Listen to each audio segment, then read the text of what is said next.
Right, now whenever we start discussion as far as the India-Australia Test Series is concerned, we've always started with India doing well, but today is a difference. Dino, I'm going to start with you. Finest bowling and body language you've seen by the Aussies so far in the series? Finally, the bus turned up. It's been going to other parts of India. We haven't seen them at all, and all of a sudden, yeah, they got a good score, the 7 for 130 odd, and they end up punching out a good score of 260. And then finally, the boys had a bit more body language, even though a great opening partnership. But I was impressed with the intent today. The aggression was there with the ball, and Lyon bowled really well and set some good fields.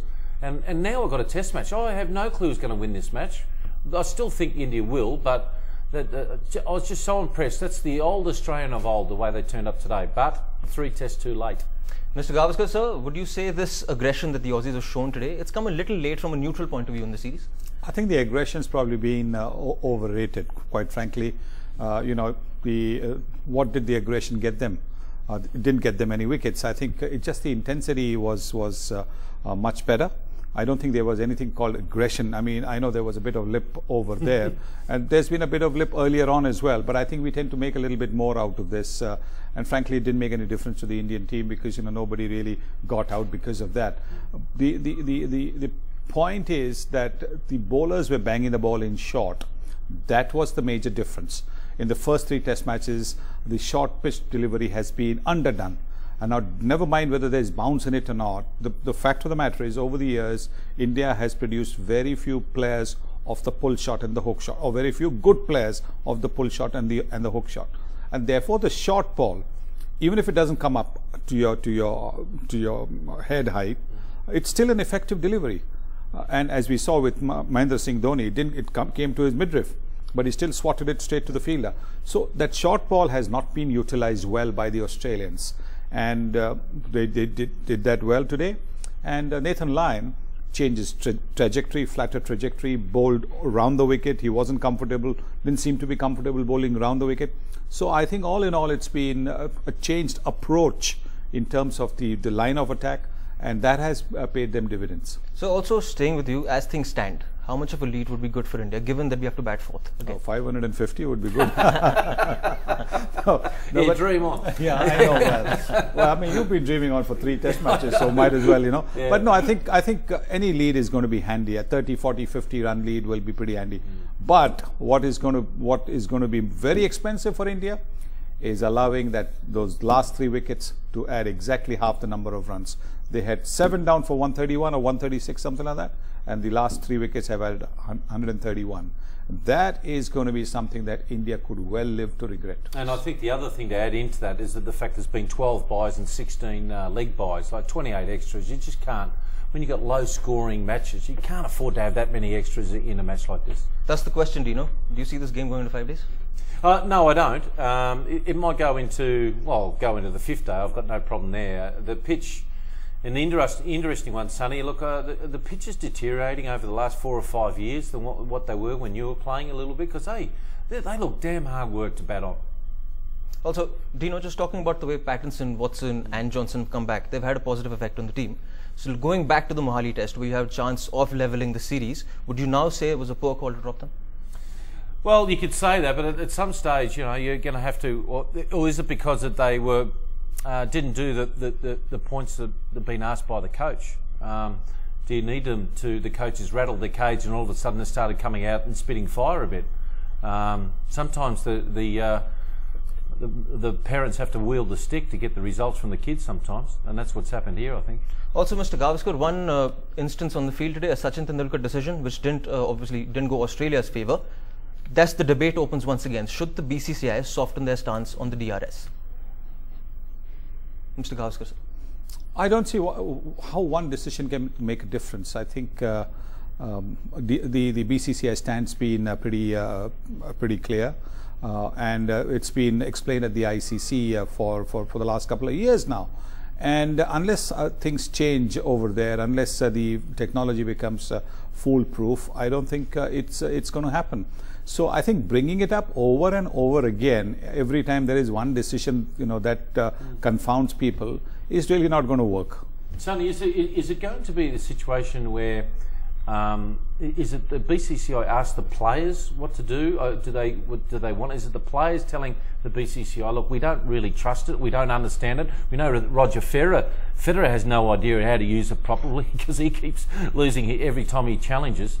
Is it the players tell the BCCI that they don't like it or not? Yes, I think the players, obviously the BCCI has got feedback from the players who have been out there in the middle and have experienced the DRS when it was first introduced in 2008. And quite clearly, I think the consensus in the team seems to be that it is not utterly reliable. It's not 100% reliable, and there is still scope for improvement. And we also saw in the 2011 series in England, they talked about the hotspot. Yeah. The hotspot wasn't seen. Even in Australia, when in India were there in 2011-12, the hotspot didn't work. In fact, there were so many decisions that actually also went against India.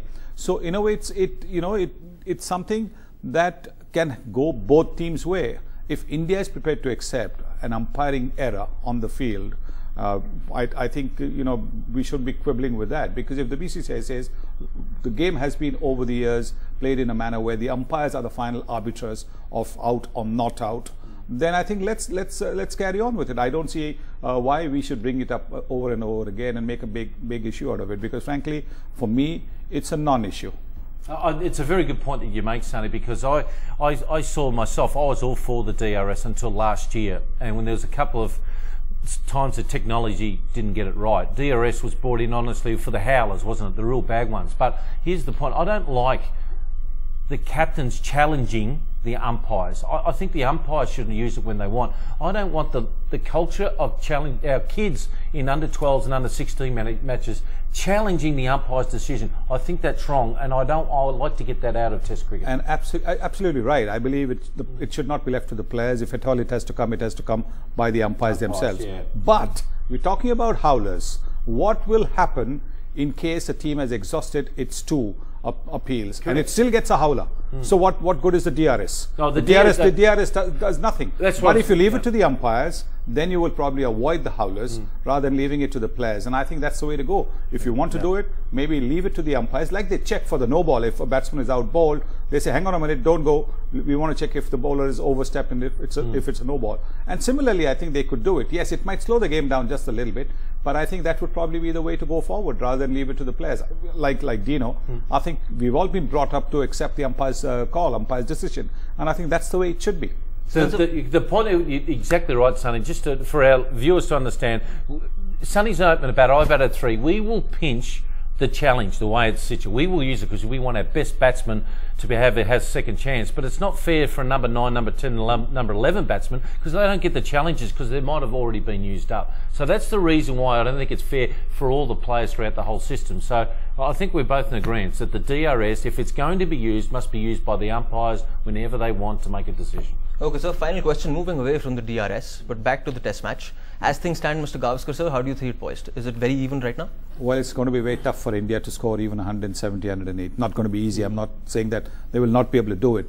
But we saw today that with Nathan Lyon bowling the way he has done, and if Australia show a little more faith in Glenn Maxwell, 2 spinners bowling at the same time, it will not be easy for India to get even 170. So I think it's very, very important for India's tail to wag a little bit, maybe get them to 300, and then if they can restrict the Australians to under 200, then India stand a good chance. But otherwise, I think it's going to be an uphill climb for India. Also, Mr. Gavaskar, I just want to tell you, tomorrow one of our experts is turning a year older.